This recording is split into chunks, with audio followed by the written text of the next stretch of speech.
அனைவருக்கும் வணக்கம். Welcome to our channel ready learn achieve RLA அகாடமிக்கு தங்களை அன்புடன் வரவேற்கிறேன். ஸோ இது ரொம்ப ஒரு முக்கியமான வீடியோங்க. என்ன அப்படின்னு பார்த்தீங்கன்னா, குரூப் 2 எக்ஸாமோட தாக்கம் நம்ம டெக்னிக்கல் எக்ஸாமை பாதிக்குமா அப்படின்ற ஒரு கேள்விதான். என்ன குரூப் 2 எக்ஸாம்ல நடந்துச்சு, ஸோ என்ன மாதிரி டிஎன்பிஎஸ்சி இருக்காங்க, டெக்னிக்கல் எக்ஸாம்ல எப்படி வரலாம், எப்படி எதிர்பார்க்கலாம், ஸோ இந்த ஒரு அனாலிசிஸ் தான். இது வந்து நம்மளோட மாணவர்கள்ட்ட இருந்தும் சில பேர்ட்ட இருந்தும் நம்ம வந்து அனலைஸ் பண்ணி தான் இந்த ஒரு வீடியோ போடுறோம். கண்டிப்பா இது ரொம்பவே யூஸ்ஃபுல்லா இருக்கும். ஃபுல்லா பாருங்க, சரியா?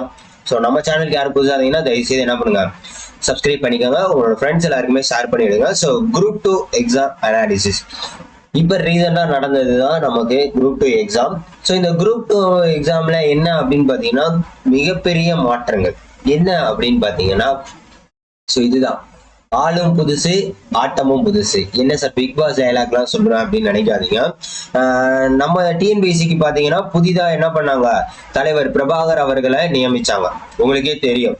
ஸோ அவர் வந்தோடனே பாத்தீங்கன்னா நிறைய மாற்றங்கள் என்னன்னு பாத்தீங்கன்னா, ரிசல்ட் அப்டேட் முடிஞ்ச அளவுக்கு சீக்கிரம் விட்டுருவோம், குரூப் 4 அப்டேட்டுமே உங்களுக்கு விட்டுருவோம் அப்படின்னு சொல்லியிருக்காங்க. நமக்கு ஆன்சருக்கு குரூப் 2 ஆன்சருக்கு இன்னும் 6 நாள்ல வெளியிட்டுருவோம், இதோட ரிசல்ட்டையுமே இன்னும் ஒரு 2-3 மாசத்துல நாங்க வெளியிட்டுருவோம். ஸோ அப்படின்ற மாதிரி அடுத்தடுத்த அப்டேட்டா தான் அவர் கொடுத்துக்கிட்டு இருந்தாரு. ஸோ இந்த குரூப் 2ல நடந்த மிகப்பெரிய மாற்றம் என்ன அப்படின்னு பாத்தீங்கன்னா, உங்களுக்கு கொஸ்டின் பேப்பர்லயே என்னன்னு பாத்தீங்கன்னா ட்விஸ்ட். கொஸ்டின் பேப்பர்ல என்னன்னா, ஃபர்ஸ்ட் வந்து ஜிஎஸ் வச்சிட்டாங்க, அதுக்கப்புறம் செகண்ட் பார்ட் எப்பவுமே பார்ட் பி வந்து ஜிஎஸ்ஆ இருக்கும், பார்ட் ஏ வந்து தமிழா இருக்கும். ஸோ இந்த இடத்துல என்ன ட்விஸ்ட் அப்படின்னு பாத்தீங்கன்னா, ஜிஎஸ் ஃபர்ஸ்ட் வச்சுட்டாங்க. ஸோ அப்ப இந்த இடத்துல டிஎன்பிசி மாதிரி நீங்க யோசிச்சீங்க அப்படின்னா, உங்களை அதாவது காம்படிஷன் வந்து ரொம்பவே ஹெவியா இருக்கு, சரியா? காம்படிஷன் ரொம்ப ஹெவியா இருக்கு. அப்ப அந்த இடத்துல உங்களை வந்து நாங்க எப்படி வந்து கீழே தள்ளுறது? ஒரு 6 லட்சம் பேர் இப்ப குரூப் 2 எக்ஸாம் எழுதியிருக்காங்கன்னா, அவங்களுக்கு தேவை அந்த எத்தனை போஸ்டிங், அந்த 5000 பேரோ 6000 பேரோ தான் போஸ்டிங், சரிங்களா? அந்த 2500 பேர் தான் போஸ்டிங் எடுக்கணும் ஆக்சுவலா. சோ அந்த 2500 எடுக்கிறதுக்கு நாங்க என்னெல்லாம் பண்றது அப்படின்றது தான் டிஎன்பிஎஸ்சியோட தரப்பு. சோ அப்பதான் என்ன பண்ணிருக்காங்க அப்படின்னு பாத்தீங்கன்னா, இந்த இடத்துல உங்களுக்கு ஜிஎஸ்சி என்ன பண்ணிட்டாங்க, ஜிஎஸ் ஃபர்ஸ்ட் வச்சிடறாங்க, தமிழ்ல செகண்ட் வச்சிடறாங்க. ஏன்னா தமிழ்ல எல்லாருமே படிப்பாங்கன்னு தெரியும், அதே மாதிரி 100க்கு 90+ போட் ஆகணும் அப்படின்ற ஒரு கான்செப்ட் இருக்கு. ஜிஎஸ்ல பாத்தீங்கன்னா 75, அதுல ஒரு 65+ ஆச்சு போடணும். மேக்ஸை பொறுத்த வரைக்கும் 22+ ஆச்சு கண்டிப்பா போடணும். இதான் ஆக்சுவல் கான்செப்ட். ஆக்சுவலா நம்ம படிக்கிற எல்லாருமே இததான் கான்செப்டை வச்சு போடுவோம். சோ இப்ப இந்த இடத்துல நான் உங்களை எப்படி லாக் பண்ணலாம், டிஎன்பிசி மாதிரி யோசிங்க. டிஎன்பிசி மாதிரி யோசிச்சோம்னா, ஜிஎஸ் ஃபர்ஸ்ட் கேட்டா அந்த இடத்துல கொஸ்டினை பார்த்தே உங்களுக்கு கன்ஃபியூஸ் ஆகும், நீங்க யோசிக்கிறதுக்கு டைம் எடுக்கும். ஸோ எல்லாருமே ஜீனியஸ் அப்படின்றப்ப சில கரெக்டா டைம் யூட்டிலைஸ் பண்ணணும்னு நினைக்கிறாங்க. ஃபர்ஸ்ட் எடுத்தோடனே தமிழை அடிச்சிருப்பாங்க, அதுக்கப்புறம் ஜிஎஸ், அதுக்கப்புறம் மேத்ஸ் தான் போயிருப்பாங்க. பட் இந்த இடத்துல அவங்க வந்து உங்களோட டைமை எடுத்துக்க பாக்குறாங்க. எப்பவுமே என்ன பண்ணுவாங்க, உங்களோட டைமை எடுத்துக்க பாக்குறாங்க. அதனாலதான் ஜிஎஸ் ஃபர்ஸ்ட் கொடுத்தாங்க. அதுலயும் இன்னொரு பெரிய ட்விஸ்ட் என்னன்னா, 36வது கொஸ்டின்ஸ்ல இருந்தே உங்களுக்கு மேத்ஸ் கொஸ்டின் ஸ்டார்ட் ஆகுது. நீங்க ஓஎம்ஆர் வந்து நம்ம தப்பா ஸ்டார்ட் பண்ணிடக்கூடாது அப்படின்ற காரணம் வரிசையாவே போவோம் அப்படின்னு நிறைய பேர் யோசிச்சிருப்பாங்க. சோ அப்படி போறப்ப அவங்களுக்கு என்ன ஆகுது அப்படின்னு பாத்தீங்கன்னா, 36வது கொஸ்டின்ல மேத்ஸ் வரப்ப இந்த இடத்துல உங்களுக்கு டைம் கன்சப்ஷன், ஆல்ரெடி ஜிஎஸ் வரப்பே உங்களுக்கு டைம் கன்சப்ஷன் ஜாஸ்தி. அப்ப இந்த இடத்துல உங்களுக்கு 36வது கொஸ்டின்ல மேத்ஸ் வரப்ப உங்களுக்கு இன்னும் டைம் கன்சப்ஷன் ஜாஸ்தி ஆயிடும். ஸோ அப்ப இந்த இடத்துல டைம் வரப்போ உங்களால கொஸ்டின்ஸை அட்டன் பண்ண முடியாது. கொஸ்டின் அட்டன் பண்ண முடியலன்னா மார்க் வராது, மார்க் வரலன்னா நீங்க ரேங்க் வாங்க முடியாது.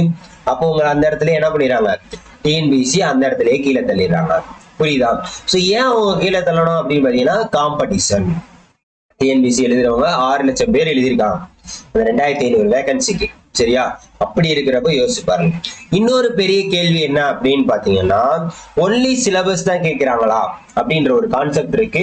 பேட்டர்னை அடிக்கடி சேஞ்ச் பண்ணிக்கிட்டே இருக்காங்க. ஏன்னா காம்படிஷன் ஹெவியாக நீங்க பாத்தீங்கன்னா ரீசெண்டா அப்பையில இருந்து இப்போ வரைக்கும் பாத்தீங்கன்னா ஒவ்வொரு மாற்றங்கள், ஏதாச்சும் ஒரு மாற்றங்கள். இந்த பாத்தீங்கன்னா மெயின்ஸ் இதுலயும் நிறைய சிலபஸ் மாற்றங்கள் கொண்டு வந்தாங்க, அதே மாதிரி எக்ஸாம் மாற்றமும் கொண்டு வந்தாங்க. இதே மாதிரி ஒவ்வொரு அப்டேட் பண்ணிக்கிட்டு தான் இருப்பாங்க, ஏன்னா காம்படிஷன் ஜாஸ்தி அப்படின்னா. அதே மாதிரி ஒன்லி சிலபஸ் தான் கேட்கிறாங்களா, கண்டிப்பா சிலபஸ் என்னவோ அதுல இருந்து தான் கேட்கிறாங்க. ஆனா அந்த சிலபஸ் நீங்க எப்படி படிக்கிறீங்க அப்படின்றதுலதான் நம்ம கோட்டை விட்டுறோம். எப்படி படிக்கிறோம் அப்படின்றதான் கோட்டை விட்டுறோம். ஸோ இதெல்லாம் எதுக்கு சொல்றேன் அப்படின்றது டெக்னிக்கல் எக்ஸாம் வரப்போ உங்களுக்கு தெரியும். சரிங்களா? சிலபஸ்ல இருந்து மட்டும்தாங்க கேட்கறாங்க. ஆனா அந்த சிலபஸை எப்படி நீங்க புரிஞ்சுக்கிட்டு எப்படி அட்டன் பண்றீங்க அப்படின்ற ஒரு விஷயம் இருக்கு. ஸோ அதுக்காக தான் சொல்றேன். இப்ப இந்த குரூப் 2 எக்ஸாம்ல நடந்த சம்பவங்கள் என்னென்ன அப்படின்னு பாத்தீங்கன்னா, தமிழை பொறுத்த வரைக்கும் பாத்தீங்கன்னா ஓவராலா கொஞ்சம் ஈஸியா தான் இருந்திருக்கு. ஆனா இதுல ஒரு கேட்ட கொஸ்டின் அப்படின்னு பாத்தீங்கன்னா, அந்த தாலாட்டு பாடும்போது அந்த தாய் மாமன் என்ன வேட்டி அப்படின்ற மாதிரி கேட்டிருந்தாங்க. தாய் மாமன் வேட்டி அப்படின்றது ஸோ ஆக்சுவலா கேட்டிருந்தாங்க. ஸோ இந்த தமிழ்ல இந்த கொஸ்டினை பார்த்தோன்னே எல்லாருக்குமே ஒரு இது வந்து என்னன்னா ஒரு பாடல் வரியில வரக்கூடிய ஒரு லைன் தான் அந்த கொஸ்டின். அப்ப டிஎன்பிசி எந்த அளவுக்கு இருக்காங்கன்னா, நாங்க சிலபஸ்ல இருந்து தான் கேட்போம், புக்ல இருந்து தான் கேட்போம், ஆனா எங்க இருந்து கேட்போம்னு உங்களுக்கு தெரியாது. அந்த கான்செப்டுக்கு வந்துட்டாங்க. புக்ல இருந்து கேட்டாலுமே டைரக்டா உங்களால வந்து, ஏன்னா அவங்க என்ன பண்றாங்க அப்படின்னு பாத்தீங்கன்னா, நம்ம எதெல்லாம் இம்பார்ட்டன்ட் அப்படின்னு நினைக்கிறோமோ அதெல்லாம் அவங்கள பொறுத்த வரைக்கும் இம்பார்ட்டன்ட் கிடையாது. அவங்க வந்து என்ன பண்றாங்கன்னா ஆஸ்பிரண்ட் மைண்ட் செட்ல யோசிக்கிறாங்க. நீங்க என்ன பண்ணணும்னா டிஎன்பிசி மைண்ட் செட்ல படிக்கணும். இதான் ஆக்சுவல் நம்ம இனிமேல் பண்ண வேண்டியது. ஏன்னா ஆஸ்பிரண்டா நம்ம படிக்கிறப்ப என்ன பண்ணுவோம்னா இதெல்லாம் இம்பார்ட்டன்டா இருக்கும், இதை படிக்கணும் அதை படிக்கணும்னு இருப்போம். சில பாடல் வரிகளை விட்டுருவோம், இம்பார்ட்டன்டா இருக்காது. ஆனா அவங்க என்ன பண்றாங்கன்னா அதுக்கு இம்பார்ட்டன்ஸ் கொடுத்துதான் கொஸ்டினே எடுக்கிறாங்க. அப்ப அந்த இடத்துல உங்களுக்கு என்னது ஒரு முக்கியமான விஷயம். அதே மாதிரி நான் ஃபேஸ்புக்லயும் ஏதோ ஒன்று பார்த்தேன். ஒரு குரூப்ல டிஎன்பிசி குரூப்ல தான் என்ன போட்டிருந்தாங்க அப்படின்னா, நெக்ஸ்ட் குரூப் 4 கொஸ்டின் எப்படி இருக்கும் அப்படின்னு சொல்லி போட்டுட்டு கிழக்கு சீமையிலே படம் இருக்கு பாத்தீங்களா, அதுல வந்து இந்த பாட்டு அந்த தாய்மாமை சீர் சுமந்து வாராண்டி அப்படின்ற ஒரு சாங் இருக்கும். எல்லாருமே கேட்டிருப்பீங்க. தாய்மாமை சீர் கொண்டு வந்தாலே அந்த பாட்டு தான்.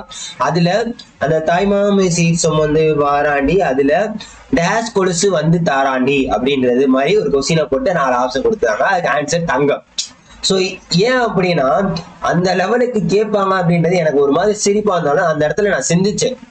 அந்த இடத்துல என்ன நடக்குது அப்படின்னு பாத்தீங்கன்னா, முக்கியமா சோ இந்த மாதிரிலாம் எதையாச்சும் கொஸ்டின் கேட்கிறாங்க அப்படின்றது ஒரு பதட்டத்திலையும் ஒரு விரக்தியோடயும் அவங்க போட்டிருந்தாங்க. சரிங்களா? சோ ஏன்னா டிஎன்பிசி வந்து என்ன கொஸ்டின் கேட்கறது அப்படின்ற ஒரு கன்ஃபியூஷன் இருந்துச்சு. ஏன்னா இவ்வளவு வருஷம் எக்ஸாம்ஸ் நடந்திருக்கு. அப்படி இருக்கிறப்ப அவங்க திருப்பி ஒரே கொஸ்டின்ஸ் எப்படி? சோ அப்ப ஏதாச்சும் டிஃபரெண்டா அவங்க யோசிக்கணும்ல. அதுதான் இந்த இடத்துல நடந்திருக்கு குரூப் 2 எக்ஸாம்ல. ஜிஎஸ் பொறுத்த வரைக்கும் பாத்தீங்கன்னா இதுவும் பாத்தீங்கன்னா டிகிரி ஸ்டாண்டர்டு, இதுவும் சிலபஸை பேஸ் பண்ணி தான் இருக்கு. பட் இதுல வந்து எப்படியெல்லாம் கொஸ்டின் மேக் பண்றாங்க அப்படின்றது இது ஒரு பாடம். நீங்க எதெல்லாம் இம்பார்ட்டன்ஸ், இந்த குப்த பேரரசு, டெல்லி சுல்தான்கள், ஸோ இந்த மாதிரி கொஸ்டின்ஸ், பாலிட்டியில நிறைய நீங்க ஆர்டிகல் சம்பந்தமானது, ஸோ இந்த மாதிரி இது நிறைய நீங்க வந்து இம்பார்ட்டன்ட் படிச்சிருப்பீங்க. ஆனா இது எதுவுமே கேட்கல. 1, 2, 3 தான் அந்த மாதிரி தான் கேட்டிருக்காங்களே தவிர ரேரா வந்து சிஏ பேஸ் பண்ணியும் உங்களை வந்து திங்க் பண்ண வேண்டியும் டைமை வந்து உங்களை வந்து கன்சியூப்ஷனை அதிகப்படுத்த வேண்டியும் தான் நிறைய அந்த மாதிரி கொஸ்டின் கேட்டிருந்தாங்க. ஜிஎஸ் பொறுத்த வரைக்கும். மேக்ஸை பொறுத்த வரைக்கும் முன்னாடி என்னன்னு பாத்தீங்கன்னா சிம்பிளா கொஸ்டின் கேட்பாங்க. மேக்சிமம் ஆப்டிடியூடு மட்டும்தான் அதிகமா இருக்கும். இப்ப என்ன பண்றாங்க அப்படின்னு பாத்தீங்கன்னா ரீசனிங். இப்போ வந்து அதிகபட்சமான ரீசனிங் கொஸ்டின் கேட்கறாங்க. உங்களோட திங்கிங்கை கொண்டு வரணும். அந்த இடத்துலயும் உங்களை டைமை வேஸ்ட் ஆக்கணும் அப்படின்றத கொண்டு வராங்க. சரிங்களா? அதுலயும் சில கொஸ்டின்ஸ்லாம் தவறா வேற இருந்துச்சு. அதுக்கு எப்படி மார்க் கொடுக்க போறாங்கன்றது தெரியல. ஸோ இதுதான் ஓவராலா வந்து இப்படிதான் பண்றாங்க. அப்ப தமிழ், ஜிஎஸ், மேக்ஸ் நடப்பாங்க. ஸோ இதே குரூப் 2 எக்ஸாம்ல நடந்தது. ஆல்ரெடி டெக்னிக்கல்ல நமக்கு பாத்தீங்கன்னா ரொம்ப டஃப். நான் வளவலன்னு பேசுற மாதிரி தான் இருக்கும், கொஞ்சம் கோச்சுக்காதீங்க. ஆனா என்ன சொல்ல வரேன்னு கேட்டு, டெக்னிக்கல் எக்ஸாமை பொறுத்த வரைக்கும் ரொம்பவே டஃபா தான் இருக்கும். ஆல்ரெடி பாத்தீங்கன்னா வச்சுதான் செய்வாங்க. ஸோ இந்த குரூப் 2ல ஒவ்வொரு இதை வந்து மேம்படுத்துறப்ப அதுலயும் நமக்கு காம்படிஷன் ஜாஸ்தியா வந்துச்சு, வராது, அதுலயும் ஜாஸ்தியா வருதுன்னா அப்ப அந்த இடத்துலயும் அவங்க என்ன பண்ணுவாங்க அப்படின்னு பாத்தீங்கன்னா இந்த மாதிரி தான் உங்களுக்கு என்ன பண்ணுவாங்க, ட்விஸ்டட் வைக்க ஆரம்பிப்பாங்க. சரிங்களா? சோ ஆல்ரெடி நமக்கு ட்விஸ்ட் வச்சிருந்தாங்க. என்னன்னு தெரியும்ல, டெக்னிக்கல் எக்ஸாம் பொறுத்தையும் பேப்பர் 1 பேப்பர் 2வே மாத்திட்டாங்க. முன்னாடி பேப்பர் 1 தான் என்னன்னு பாத்தீங்கன்னா டெக்னிக்கல் இருக்கும். பேப்பர் 1 டெக்னிக்கல் இருக்கும். இப்ப என்ன ஆயிடுச்சு அப்படின்னு பாத்தீங்கன்னா பேப்பர் 2 தான் வந்து டெக்னிக்கல். இப்ப பேப்பர் 1 என்ன ஆயிடுச்சுன்னா Tamil eligibility test, maths, GS. முன்னாடி வந்து காலையில மத்தியானம் எழுதுவோம். இப்ப என்ன பண்ணிட்டாங்க அப்படின்னு பாத்தீங்கன்னா OMR, CPTன்னு பிரிச்சுட்டாங்க. இந்த டெட், அதாவது Tamil eligibility test, maths, GSC இதெல்லாம் OMRல நீங்க எழுதிட்டு சில எக்ஸாம் டைரக்டா எல்லாமே சிபிடி, சில எக்ஸாம் என்ன பண்றாங்கன்னா இது மட்டும் வந்து OMR சைட்ல நீங்க எழுதுங்க. அதுக்கப்புறம் டெக்னிக்கல் என்ன பண்ணுங்கன்னா உங்களுக்கு சிபிடில நாங்க வைக்க போறோம், அது 2-3 நாள் நடத்துவோம். இது தனியா இப்ப நீங்க என்ன பண்ணுவீங்கன்னா முதல்ல ஒரே நாள்ல எக்ஸாம் எழுதுவீங்க, காலையில மதியானம்னு. ஆனா இப்ப என்ன ஆயிருச்சு அப்படின்னு பாத்தீங்கன்னா தனித்தனியா உங்களால எழுத முடியும். சோ இந்த இடத்துல என்ன பண்றாங்க அப்படின்னு பாத்தீங்கன்னா நீங்க 2 நாள் ஆல்ரெடி ஒர்க்கிங் போற பர்சனா இருந்தீங்கன்னா இதுக்கு ஒரு நாள் லீவ் போடணும், இதுக்கு ஒரு நாள் லீவ், தெரியுதா? சோ அப்ப அந்த இடத்துல நிறைய பேர் ஆப்சென்ட் ஆவாங்க. ஸோ இதுதான் வந்து அவங்களோட மென்டாலிட்டி. எப்படி ஆட்களை குறைக்கணும், காம்படிஷனா வந்து அதிகமா இருக்கிறப்ப ஆட்களை எப்படி குறைக்கணும். ஸோ இதுல வந்து ஒரு அட்வான்டேஜ் இருந்தாலும் ஒரு டிஸ்அட்வான்டேஜ். இப்போ சிபிடியை பொறுத்த வரைக்கும் உங்களுக்கு மாத்தி மாத்தி ஒவ்வொரு நாளும் எக்ஸாம் வைக்கிறப்ப அந்தந்த எக்ஸாமுக்கு வந்தா போதும். ஆனா 2-3 நாள் நீங்க லீவ் போடுற மாதிரி இருக்கும் அப்படிங்கிற பட்சத்துல அது ஒரு டிஸ்அட்வான்டேஜ். அதனால சிபிடியை பொறுத்த வரைக்கும் உங்களுக்கு என்ன நடக்கும் அப்படின்னு பாத்தீங்கன்னா ரிசல்ட் முடிஞ்ச அளவுக்கு சீக்கிரம் விட்டுருவாங்க. ரிசல்ட் முடிஞ்ச அளவுக்கு உங்களுக்கு என்ன பண்ணிடுவாங்க, சீக்கிரம் விட்டுருவாங்க. சரிங்களா? ஸோ ஆக்சுவலா இப்ப டெக்னிக்கல் எக்ஸாம் என்ன பண்ணும் அப்படின்னு பாத்தீங்கன்னா கண்டிப்பா குரூப் 2 எக்ஸாம்ல நடந்த தாக்கம் டெக்னிக்கல்லையும் இருக்கும், அதுலயும் சில பல சேஞ்சஸ் இருக்கும். கண்டிப்பா வந்து நீங்க கண்டிப்பா என்ன பண்ணுங்க, படிக்கிறதுன்னு. ஏன்னா நிறைய பேர் என்ன பண்றாங்க அப்படின்னு பாத்தீங்கன்னா இந்த குரூப் 2 எக்ஸாம் முடிஞ்சோடனே நிறைய பேர் விரக்திக்கு போயிட்டாங்க. இல்லைன்னா இனிமேல் நமக்கு டிஎன்பிசியே வேணாம், நம்ம போய் பொழப்ப பார்ப்போம் அப்படின்ற மாதிரிலாம். பட் நம்மளோட கோல் இலக்கு எதுன்னு நம்ம முடிவு பண்ணிட்டோம்னா நம்ம என்னதான் அதை விட்டு வெளியே வர நினைச்சாலும் நம்மளால வெளியே வர முடியாது. ஆக்சுவல் ஒரு நடக்கிறது இதுதான். ஸோ அதனால வந்து எதையும் திங்க் பண்ணாதீங்க. அவங்க என்ன மாதிரி மென்டாலிட்டியில இருக்காங்க அப்படின்றத நீங்க அனலைஸ் பண்ணிட்டீங்க அப்படின்னா கண்டிப்பா உங்களால கிளியர் பண்ணிட்டு போக முடியும். ஸோ நம்மளும் ஒவ்வொரு நாளும் கிளியர் பண்ணுவோம். முடிஞ்ச அளவுக்கு என்னோட ஹெல்ப்பையும் நான் உங்களுக்கு கொடுக்குறேன். ஸோ காம்படிஷன் ஹையா இருக்கனாலதான் அவங்களும் இந்த மாதிரி பேட்டர்ன் சேஞ்சஸ், சிலபஸ் சேஞ்ச் மாத்தி மாத்தி கொண்டு வராங்க.